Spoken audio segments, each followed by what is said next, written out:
Now, if you've been listening to me for any length of time, you know I've been promoting the use of nutritional supplements for decades. I think with our food supply the way it is and soils the way they are, between cooking and processing and storing and transporting our foods, either the nutrients have been degraded or they've been refined to minuscule qualities, and supplementation in the 21st century is, in my opinion, not optional but required to stay healthy.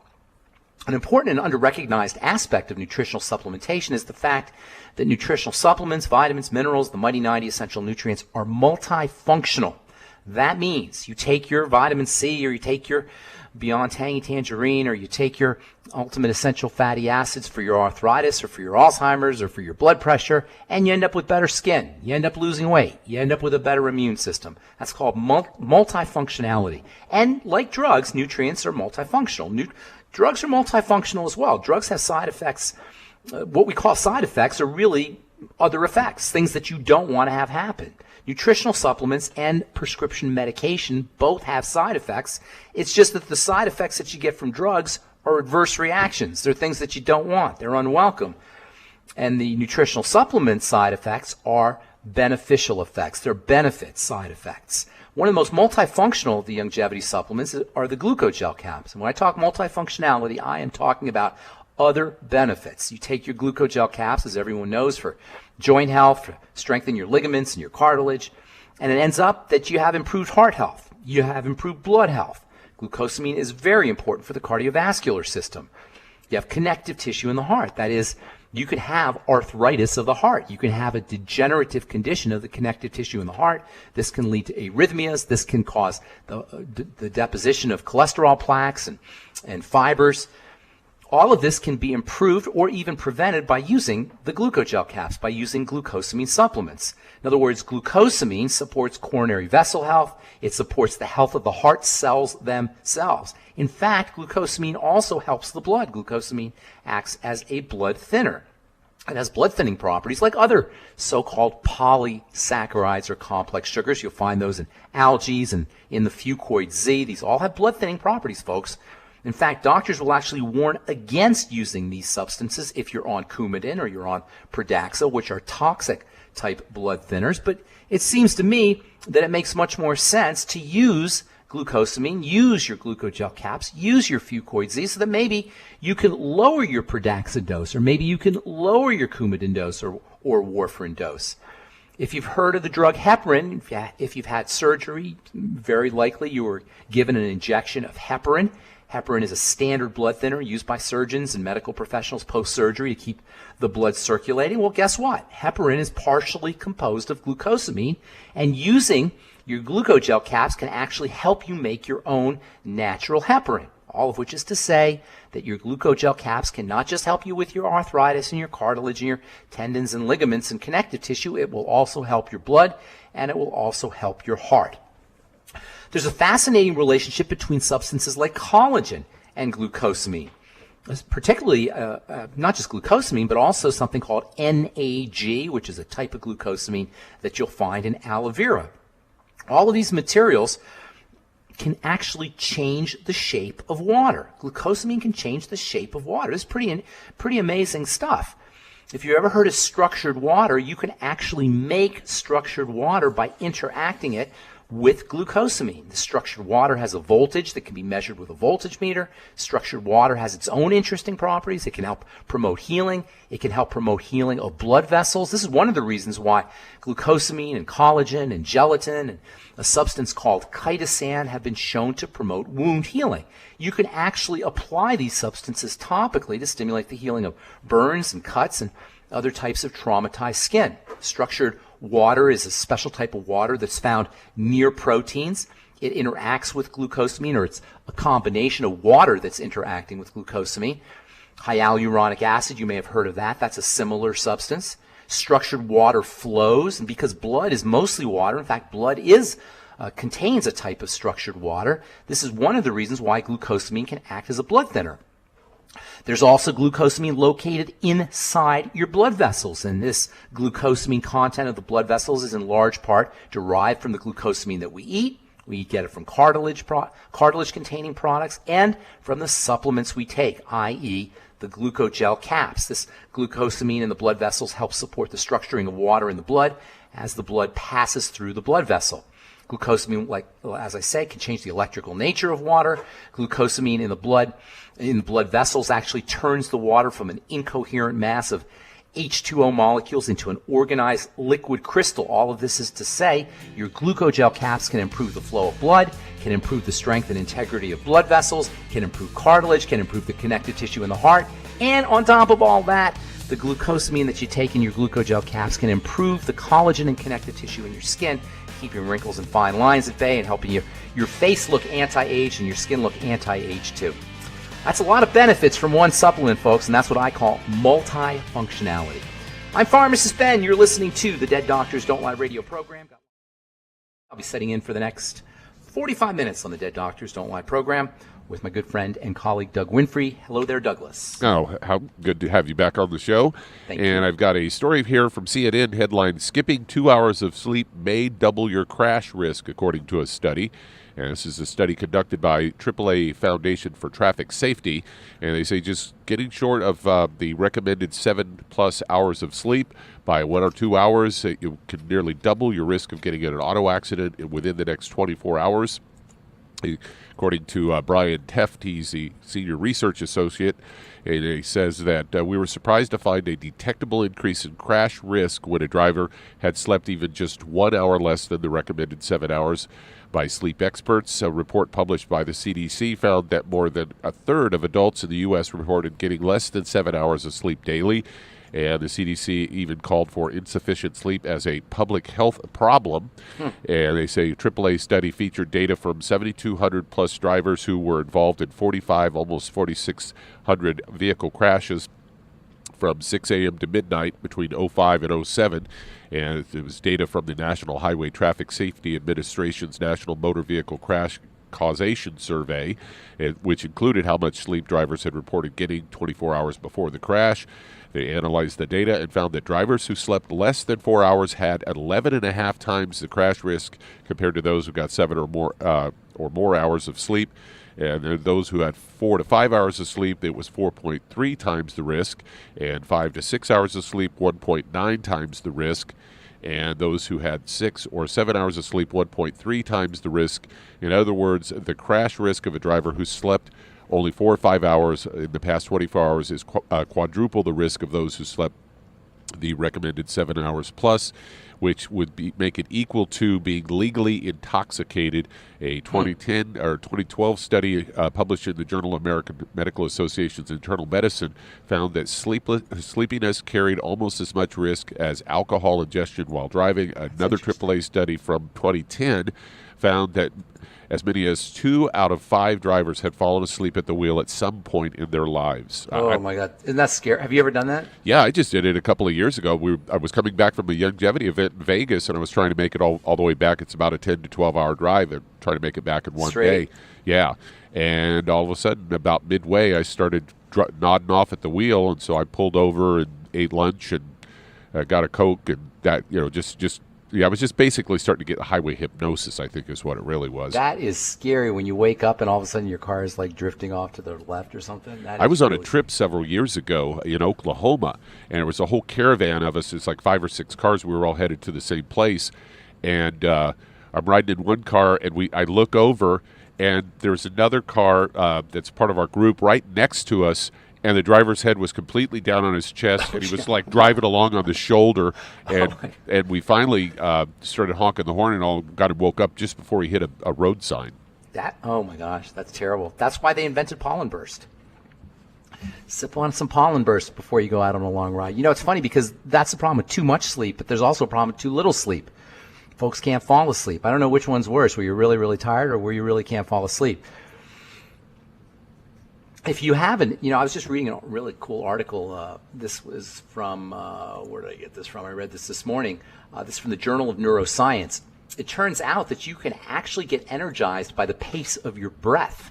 If you know how we always talk about the importance of breathing, and we talk about the importance of rhythmic breathing, and it's true that keeping your controlling your breath and breathing in a correct rhythm can actually have a nice relaxing effect. If you're trying to fall asleep and you can't fall asleep, or if you're anxious, or you're nervous, or you're having a panic attack, if you control the rhythm of your breath, you can actually fall asleep. You can actually relax the body, and you can actually fall asleep. But the opposite is also true. According to this article, let's see her title, Rhythm of Breathing Affects Memory and Fear. This is quite fascinating. We talk about the relaxing effect of the rhythm of your breath, but you can actually take advantage of breath rhythm to get energy too. We'll talk about that when we come back from our break. I'm Pharmacist Ben. You're listening to the Dead Doctors Don't Lie program.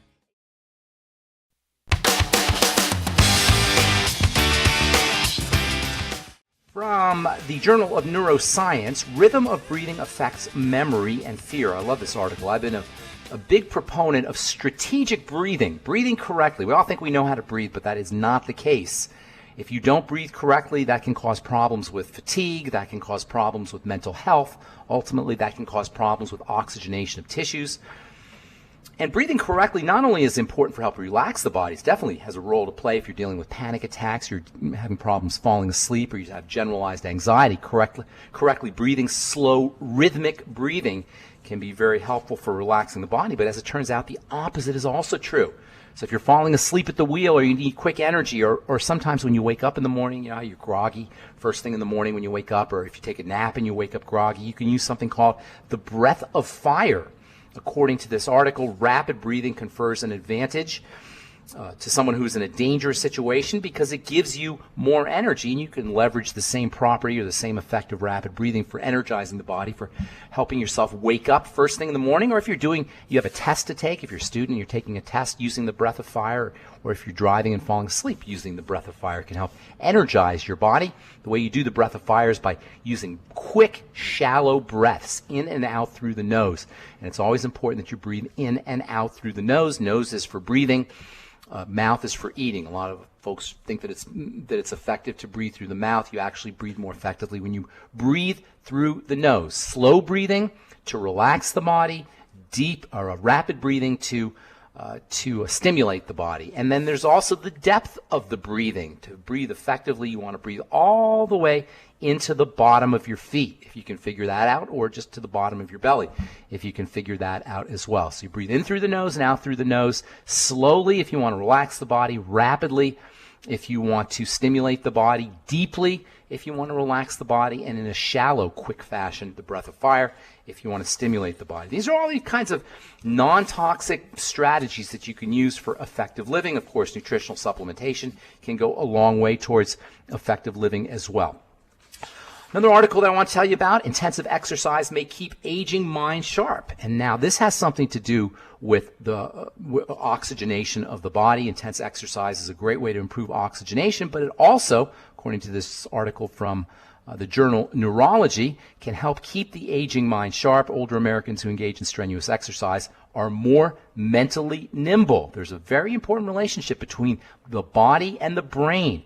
And it could very well be that one of the reasons that people get Alzheimer's disease, or start dealing with depressed mental health, or poor mental health, or memory problems as they get older may have something to do with the fact that the body is slowing down, as well as the fact that the mind is slowing down.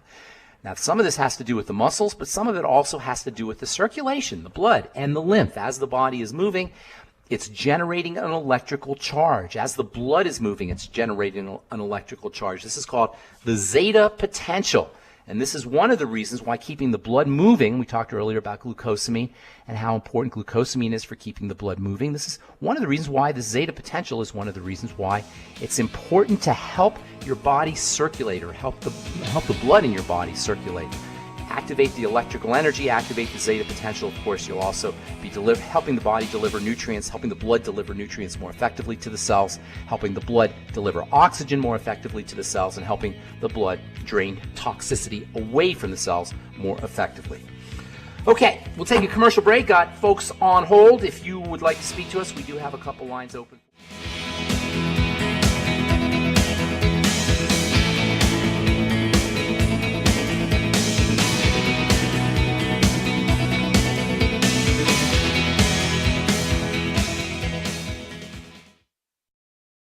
time to hit the phones. So who's first in line, Douglas? Let's head to Glendale, Arizona. And Jerry, you're on with pharmacist Ben Fuchs. Hey, Jerry. Hello, how you doing? I'm doing good. What's going on? I've been on your product for about 8 months, and I have not seen a change in my blood sugar. Really? Well, it'll go up and down, but it won't stable. It won't stay down at all. So tell me what you're using. I'm using the 90 Minerals. I'm using Sweeties, and I'm using the De-Stress. Okay. And tell me, in your opinion, I know you're probably not a healthcare professional. I'm assuming you're not a healthcare professional, correct? You're a regular layperson kind of guy? I did a lot of health research for many years, and I've been sending customers to you guys for a long time. Awesome. Yeah. So let me ask you a question. What, in your opinion, is it that makes your blood sugar go up?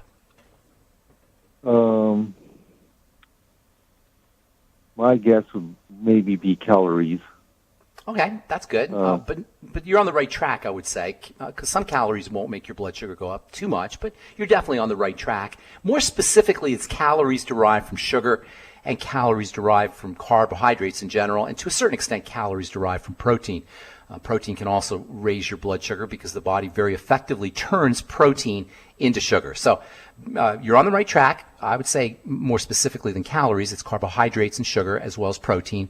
A second element that makes your blood sugar go up is cortisol, that stress hormone. In fact, between cortisol and calories derived from protein and calories derived from carbohydrates, you have your main reasons why your blood sugar will go up. It's not a question of nutritional supplements, is my point. So when you say I'm on your supplements for 8 months and my blood sugar hasn't gone down, that's because blood sugar does not go up because of a lack of nutritional supplements, although that can have an effect. The main reason why your blood sugar goes up is because of what you're eating, as well as to a certain extent cortisol levels, which are associated with stress. For the most part, it's going to have to do with what you're eating. So while the Sweeties is absolutely vital for helping the body process sugar, as are the nutrients that are in the Beyond Tangy Tangerine, particularly the B vitamins, thiamine and niacin. Selenium also plays a role in the potency of your insulin, so that's going to have an effect. Not marginalizing the importance of these supplements, but to think that you're going to take the supplements alone and have your blood sugar change is not really an accurate assessment or an accurate interpretation of how the supplements work. You've got to control the foods that you're eating. For the most part, you're going to want to, as you pointed out very, very astutely, you're going to want to restrict your calories, but specifically you're going to want to restrict the calories that you're getting in your system from fast-burning carbohydrates, sugars, as well as to a certain extent from protein. Second thing is you're going to want to do is you're going to want to reduce the amount of cortisol that your body's making, either by relaxing the body emotionally and mentally. That can have an effect on spiking cortisol. Also, digestive intolerances, food intolerances, eating the wrong kinds of food can have an effect on cortisol. Long story short, if you're not getting the results that you want in terms of blood sugar control from the supplements, it has something to do with what you're eating, and it also may have something to do with cortisol. So I would be doing a food diary personally, my friend, and then tracking the foods you eat and then measuring your blood sugar in response to specific foods and then weaning yourself off of those foods. A couple other strategies that you may want to take advantage of. Fiber, either grinding up your own fiber in a coffee grinder, putting some flax seeds in a coffee grinder, and then turning it into fiber, adding it to water and drinking it down. That can help lower your blood sugar, especially if you do it with meals. And then also drinking water after your meals can have a nice effect on lowering your blood sugar as well. If you got any more questions you want to ask, hang tight because we've got to take a break, okay? I'm Pharmacist Ben. You're listening to The Bright Side. You're listening to the Dead Doctors Don't Lie program on the Genesis Communication Network. We'll take a quick break and come back with more good health information right after this. Don't go away.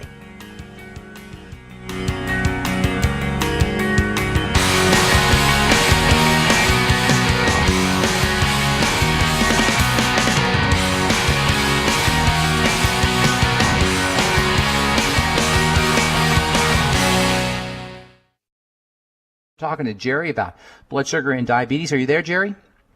Yes, sir. Okay, so I want to add a couple more things here, but does that make sense so far?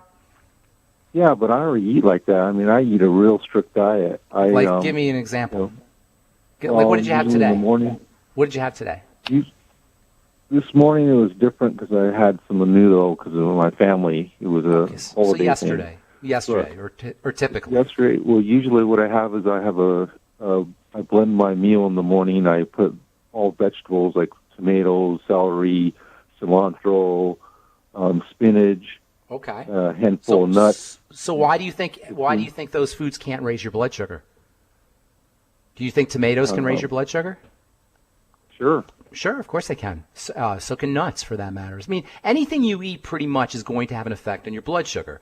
In fact, as I was saying, the only way your blood sugar will go up is by what you're eating. I shouldn't say it. Your cortisol will do it as well. But aside from cortisol, the only way is going to be what you're eating. So the supplements, I don't want you to think the supplements are some kind of magical cure for blood sugar. They're important for helping your body process sugar, and without those nutrients, you're not going to be able to do it. But nonetheless, you can still take the sweeties, and depending on what you're eating, your blood sugar can still go up, or for that matter, the Beyond Tangy Tangerine. The second important point, and this is really important when it comes to supplementation, if you really are sure that you're supplementing correctly or eating correctly, and you're still not getting the benefits that you want, you might want to consider that you're not absorbing as well, absorbing the nutrients. The only way to know that is by looking for absorption symptoms, problems with the digestive system, gas or bloating after certain meals, or problems with constipation, or maybe loose stools. That can point you towards a malabsorption issue. Basically speaking, however, if you're not getting the results that you want from your blood sugar control results that you want from your supplements, you want to look at the foods you're eating, number one. To a certain extent, you're going to want to look at cortisol and stress hormone. And then number three, you want to look at malabsorption issues. The only way to know if you're having malabsorption issues is by looking for symptoms, specifically symptoms involving the digestive tract, gas, bloating, loose stools, constipation, perhaps even heartburn or discomfort after certain meals.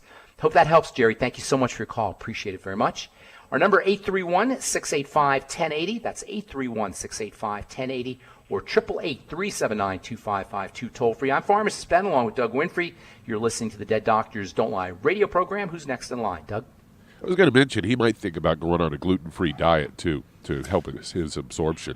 If it's a malabsorption issue, gluten-free is always a good idea. In fact, you know what, Doug? Gluten-free is good for everybody. I get this. I don't know if you get this question too, Doug, about gluten. How is gluten a problem for everybody? You know what? Pretty much it is.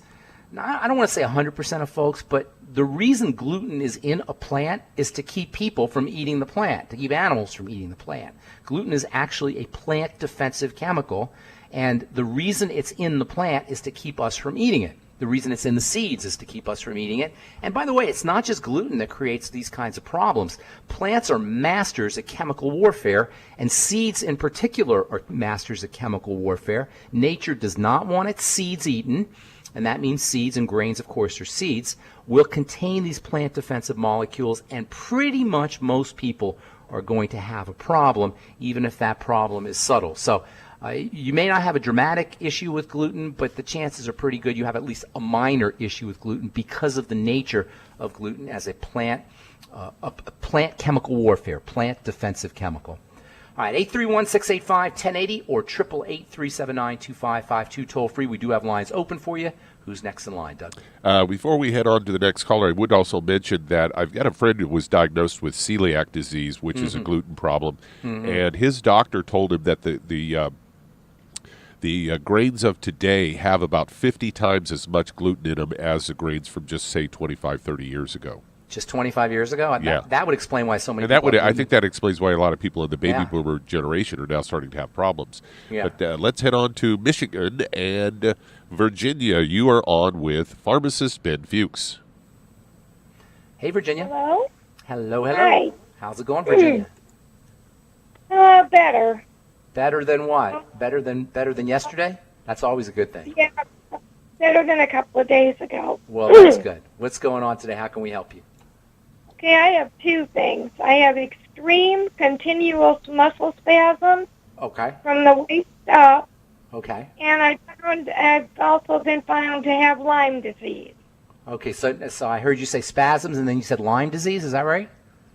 Yes. How do you know you have Lyme disease? I've been seeing an internal. She's a internalist, and she just found it the last time I was there. How did she find Lyme? What did she do to assess or to diagnose you with Lyme disease? She has some type of machine or something that she uses that tells her different things. Okay. Well, And, go ahead. okay, and I've been seeing her. She's a naturalist, internalist. Okay, well, I don't know yay or nay on Lyme disease, although I would be a little bit skeptical. But let's say you do have Lyme disease and the muscle spasms may be going along with it, but there's a couple things that you could do. First of all, muscle spasms can be the result of deficiencies in certain electrical nutrients. And this is not uncommon because the electrical nutrients, specifically what are called electrolytes, things like potassium and sodium and magnesium and calcium, as well as the B complex, which has a certain electrical charging property. The B complex is important for helping cells conduct electrical energy. Between the B complex and the electrolytes, these are your electrical nutrients, deficiencies in these substances can certainly cause problems with spasms. And here's the take-home message or the bottom line. It's very easy to be deficient in water-soluble nutrients because when you go to the bathroom, you lose them. When you urinate, you lose your B complex. When you urinate, you lose your potassium and your calcium and your sodium. And if you think about it, if you're not replacing those electrical nutrients, it's almost guaranteed you're going to become deficient. And that means what are called vasomotor or blood vessel motor, opening and closing of blood vessels, as well as the firing and not firing of nerves that affect the muscles, can be affected very, very easily. So the first thing you want to do is you want to start flooding your body with electrolytes in the B complex. The best way to do that, of course, is with your Beyond Tangy Tangerine, which is essentially a liquid form, if you do it in the liquid, or a powdered form of these electrical nutrients that almost everybody is deficient in. Interestingly, you're going to find that you're most deficient first thing in the morning, because if you've gone to the bathroom a couple times at night, it's very easy to lose those nutrients. If you haven't replaced them, and most people aren't going to replace them in the middle of the night, first thing in the morning, it's very likely that you could be deficient in these things. Another thing, how are you saying your 40s or 50s, ma'am? 62. Oh, you're 62. Okay, so another thing that you might want to consider, and I would think this is much more likely than Lyme disease, is problems with your blood sugar system. It's very, very easy to have problems with blood sugar the way we eat in this country as we get older. Even if you haven't had blood sugar problems when you were younger, as we get older, I won't say it's inevitable, but it's next to inevitable. It's close to inevitable that you're going to have blood sugar issues. And again, these electrical nutrients and water-soluble nutrients, the B complex and potassium and calcium and the other electrolytes, they're very important, not just for conducting electrical energy, but also for helping the body process sugar. And blood sugar, elevated blood sugar, can most certainly cause issues with cramping or with blood vessels opening and closing inappropriately. High blood pressure, for example, can be caused by this kind of issue. I don't know about the Lyme disease, and I'm always skeptical about it, because unless you actually go into the blood and you pull some out and you see the little bacteria that supposedly causes the Lyme disease, I'm not sure how anybody possibly can get diagnosed with Lyme disease, especially if it's the chronic kind of Lyme disease. Not only that, but there's nothing you could do about Lyme disease.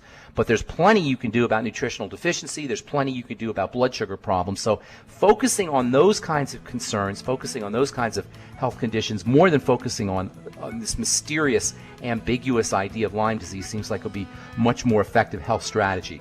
Get yourself on the Beyond Tangy Tangerine #1. Get yourself on the Healthy Start Pack #2. It wouldn't hurt you to use the Fucoid Z as well as a general blood tonic. And it's always a good idea to focus on digestive health using your ultimate enzymes as well as your ultimate nightly essence. If you got any more questions, hang on. We'll finish up when we come back from our break.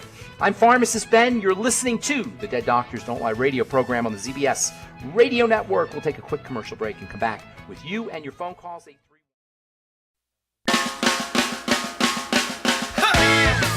All right, we are back on the Dead Doctors Don't Lie program. I'm Pharmacist Ben. 831-685-1080 is our priority line number. 888-379-2552 toll free. We're talking to Virginia about some muscle cramping. Are you there, Virginia? Yes, I am. Okay, so we got some muscle cramping. We got some Lyme disease. Get yourself on the Beyond Tangy Tangerine. Get yourself on the Healthy Start Pack. Throw in some Fucoid Z. Treat yourself like a diabetic. It wouldn't hurt you to use the Sweeties. And also perhaps the ultimate niacin. And I'll tell you what, I don't know about that Lyme disease diagnosis, Virginia. If I were you, I would ask the doctor, a naturopath or internal medicine lady, whoever she is, I'd ask her how she knows it's Lyme disease. How did she come up with that diagnosis? Because really, Lyme disease is in the blood, and without actually doing a blood test and looking for the bacteria that causes Lyme disease, it seems to me it'd be very difficult to make that diagnosis. So I would find out how she knows that. In any case, it really doesn't matter because you want to go by your symptoms anyway. And as far as your symptoms go, BTT, Beyond Tangy Tangerine, Healthy Start Pack, Sweeties, perhaps, and your Fucoid Z, and maybe the Ultimate Niacin. That would be my suggestion for you. Thanks so much for your call, Virginia. Hope we helped you out. And let's see if we can get another call in here. Douglas? All right, let's head to Kentucky. And Sandra, you're on with pharmacist Ben Fuchs. Hello there, Sandra. Hello. Hello, Hi. hello. How you doing? I have type 2 diabetes, and they just started me on insulin yesterday. Okay, And well, then I need you know- something to get my diabetes under control. of course you do. Absolutely you do. It's urgent that you do. Diabetes is not a minor condition, and it's nothing to ignore. It's very, very important. Here's the thing. Type 2 diabetes is known as insulin resistance disease. That means your body does not respond to insulin. So what they're doing is they're giving you more insulin. Now, when you think about it, that doesn't really make much sense, does it? They're just trying to swamp your body with insulin because it's not listening to the little bit of insulin you're making. The problem is guess what? If you keep going the way you're going to be resistant to that insulin too. And then they're going to have to raise your dose on your insulin, and then you're going to be resistant to that too. And it's not going to help you. It's not going to help the problem. You follow me? So we want to get you to where your body is actually taking care of the blood sugar on its own. The insulin that your body's making is doing the work without you having to deal with extra insulin. And there's lots of ways to do this. First things first, as we talked about with our earlier caller, Jerry, is you got to get the diet thing under control. The only two reasons why blood sugar goes up is because of what we're eating and also the stress hormone cortisol. So we're not going to talk about cortisol too much, except to say that you want to relax your body as much as possible and avoid things like gluten and foods that you're having a problem with, both of which can kind of raise your cortisol. But I don't really want to get into that. I want to talk about the foods that you're eating. Sugar, sweets, bread, pasta, potatoes, and protein foods can all raise your blood sugar. So keeping your calories down and keeping your intake of those kinds of foods down can help as well. This is where the ketogenic diet, by the way, can be very helpful. The ketogenic diet is a high-fat, moderate protein, very low carbohydrate diet. And Longevity's Keto FX shake and Keto FX bars can be a great way to leverage the power of the ketogenic diet. The ketogenic diet is roughly around 80% or so fat, and maybe 10% to 15% of your calories coming from carbohydrates, and maybe another 20% of your calories or so coming from protein. So it's a very high fat, moderate protein, low carbohydrate diet.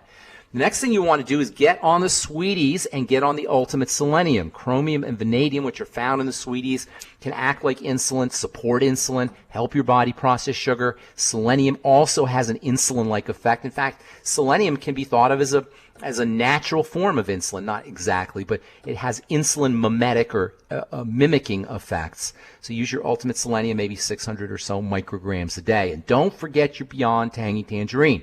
That not only is the Beyond Tangy Tangerine a great source of overall nutrition, it's a great source of nutrients that are specific for the blood sugar system. I cannot emphasize this enough. I know we said it to our last caller, but because these nutrients that help the body process sugar are water soluble, when you go to the bathroom and you urinate, if you're not replacing those nutrients, it's very easy to become dysglycemic, to have a problem with your blood sugar. Dysglycemia means a problem with your blood sugar. If you want one more supplement or a couple more supplements, I would use the Fucoid Z, which can help stabilize blood sugar, and your Ultimate Niacin, which plays a major role in blood sugar processing as well. Thanks for your call. Appreciate it.